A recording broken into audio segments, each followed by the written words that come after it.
Alhamdulillah, syahadu la ilaha illallah, syahadu anna Muhammadar Rasulullah.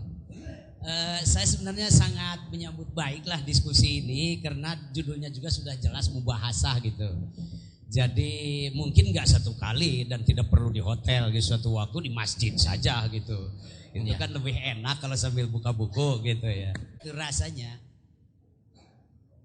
Ada nggak kelompok umat Islam sekarang khusus yang memiliki ormas-ormas paling tidak ya, yang tidak menggunakan mazhab salaf gitu. Nah, ketika saya teliti ternyata itu mulai dari Al-Irsyad Muhammadiyah kemudian disambung dengan Persi itu menggunakan juga manhaj salaf.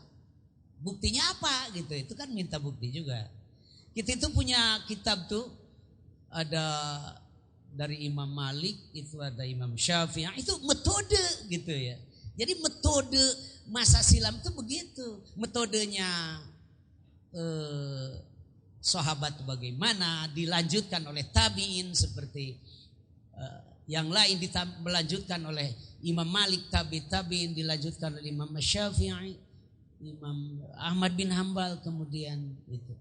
Nah jadi saya jadi rada kenapa gitu mesti ada semacam perbedaan mencolok bahwa salafi yang ini bukan salafi. Padahal setahu saya itu dalam penelitian saya waktu itu ulama-ulama sekarang juga menggunakan manhaj salaf. Bagaimana saya tahu ulumul Quran, ulumul hadis, qawaidut tafsir, qawaidut hadis, qawaidul hadis kalau tidak dari mereka. Itu metode itu.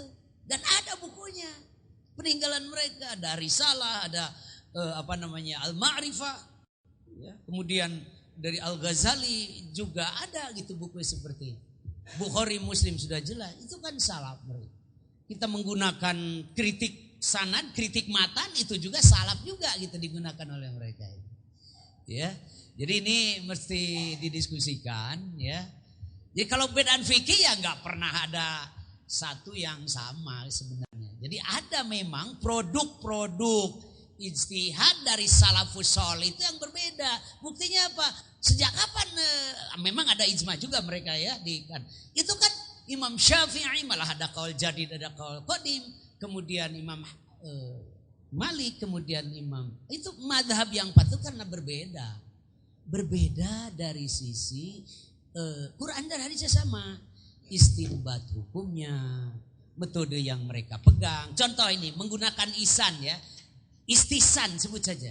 Padahal itu digunakan oleh Imam Malik itu istisan itu seperti itu. Masalah mursalah digunakan oleh Imam Malik itu. Tapi Imam Syafi'i sampai mengatakan wa man istahsana faqad syara'a wa man syara'a faqad kafara. Nah ini di mana gitu? Mungkin ada perbedaan konsep ini. Istisannya Imam Syafi'i dengan istisannya Imam Malik. Masalah mursalahnya Syafi'i nanti dengan model masalah mursalahnya Imam Malik dan juga Imam Malik. Jadi saya kira ini pengembangan berpikir ini, dan kalau perlu mubahasa ini ya tidak dalam biar ya kalau secara khusus jadi kita punya itu ya. Jadi ini maksud saya, jadi bahwa Persis rasanya sudah menggunakan manhaj salaf itu. Mana bisa istinbat? Kita kan ambil dari Imam Syafi'i risalah, di situ ada Al-Mustasfa, ada Irsyadul Fuhul di situ. Kemudian nah ini jadi sudah pakai juga sebenarnya. Cuma produk istihadnya yang berbeda nanti. Ya. Nah itu jadi kalau jadi mungkin saya nggak paham nih. Nanti mohon jawaban aja.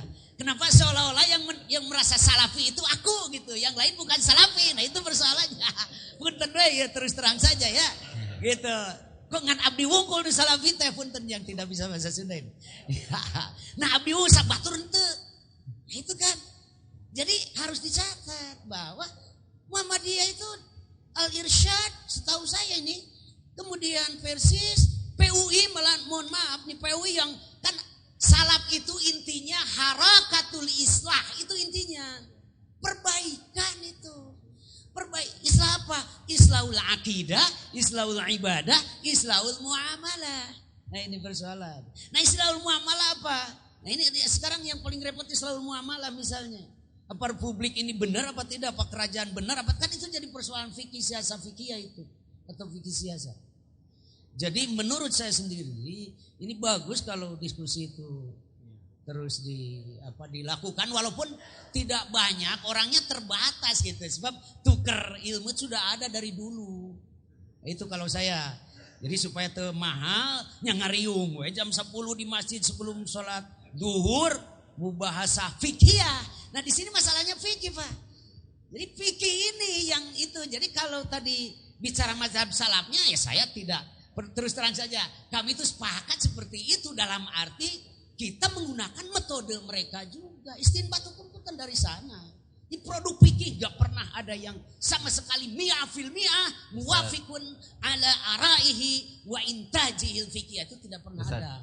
Mohon maaf. Pasti di situ ada al-farq, al-furuq fikih. Punten ya saya agak lama. Terima kasih. Assalamualaikum warahmatullahi wabarakatuh. So kadang jadi salah.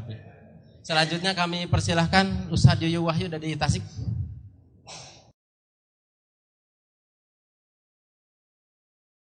Bismillahirrahmanirrahim. Terima kasih pada kesempatannya. Saya langsung menyoroti dari apa yang disampaikan oleh Al-Ustadz Abu Qatadah tentang 3 poin tadi. Secara prinsip pada dasarnya yang berkaitan dengan rujukan dalam Islam, yakni Al-Quran, Sunnah, Ijma dan Qiyas. Ini di Persis juga sama prinsipnya seperti itu. Hanya ada satu hal yang perlu saya tanyakan di sini. Pertama berkaitan dengan ijma. Nah ini, yang dimaksud dengan ijma model Ustadz itu apakah ijmanya ijma ulama atau ijma sahabat? Nah itu. Ya, ijma salafi. Nah kemudian kalau misalnya ijma sahabat juga termasuk di dalam, ijma ulama juga termasuk di dalamnya. Yang akan saya tanyakan di sini adalah siapa yang dimaksud dengan ulama menurut Salafi gitu. Apakah seperti ulama-ulama kayak Muhammad Abduh, kemudian Syekh Rashid Ridho dan yang lain-lainnya itu juga termasuk dalam kategori ulama apa tidak gitu. Dalam hal ini mungkin yang saya tanyakan itu lebih cenderung kepada kriteria ulamanya sendiri itu menurut Ustaz seperti apa. Itu yang pertama. Kemudian yang kedua ada poin yang tadi ditanyakan berkaitan dengan apakah setiap yang menggunakan Quran dan Sunnah itu pasti tidak akan sesat selamanya. Kalau saya yang ditanya itu pasti jawabannya iya. Kenapa? Saya melihatnya pada isyarat-isyarat ini sebenarnya sudah ada baik di dalam kitabullah, di dalam sunnah Rasul. Seperti misalnya dalam hadis juga Rasulullah sudah mengisyaratkan taraktu fikum amrayni ma in tamasaktum bihima falantadilu abada, kitabullah wa sunnatan nabiyyi. Nah itu jadi itu sudah ada isyarat sebenarnya selama kita berpegang teguh menggunakan Al-Qur'an dan Sunnah. Rasulullah tidak pakai embel-embel apa-apa, langsung menggunakan kalimat tidak akan sesat selama-lamanya. Nah kalau Ustadz tadi masih diancam dengan kesesatan apabila pertama tidak mengetahui terhadap dalil syara, yaitu namanya tidak menggunakan teh. Kemudian yang kedua tidak memahami terhadap metodologi. Sebenarnya isyarat-isyarat terhadap penggunaan metodologi di dalam Quran dan Sunnah itu sudah ada. Bahwa untuk memahami kitabullah dan Sunnah Rasul kita mesti menggunakan metodologi itu.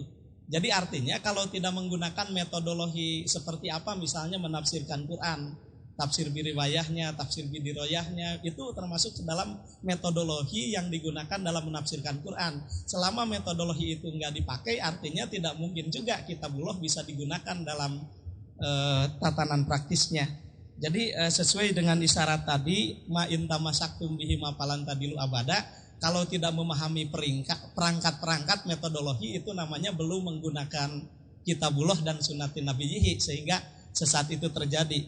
Kemudian dalam menyikapi perbedaan-perbedaan itu sendiri kita melihat meskipun tadi Ustadz mengatakan perbedaan hanya sedikit tapi setidak-tidaknya ini bisa digarisbawahi. Kenapa perbedaan itu mesti bisa muncul? Nah kalau saya lebih memahami kepada melihat kepada satu kaidah al-hukmu yaduru ma'al ilah, misalnya hukum itu berjalan sesuai dengan ilat, dengan sabab, dengan tempat juga itu mempengaruhi. Maka dalam hal ini kita mengambil juga fatwa ulama. Hanya kita lebih cenderung melihat ketika ulama A mengeluarkan sebuah fatwa, kita lihat kenapa ulama ini mengeluarkan fatwa seperti ini. Jadi sebenarnya kita juga pakai metodologi dengan cara mengambil apa yang disampaikan para ulama salaf. Hanya kita cenderung tidak hanya melihat kepada produk jadinya saja, tapi dari sisi metodologi kenapa juga mesti mengeluarkan produk semacam ini. Nah ini juga kita jadikan sebagai bahan kajian. Nah nampaknya gaya di Persis Ustaz seperti itu. Jadi mengambil fatwa ulama itu tidak hanya menelan produk-produk jadi itu, tapi dilihat pula kenapa ulama-ulama ini bisa menghasilkan produk-produk semacam ini. Disingkat saja, tidak dijelaskan lagi.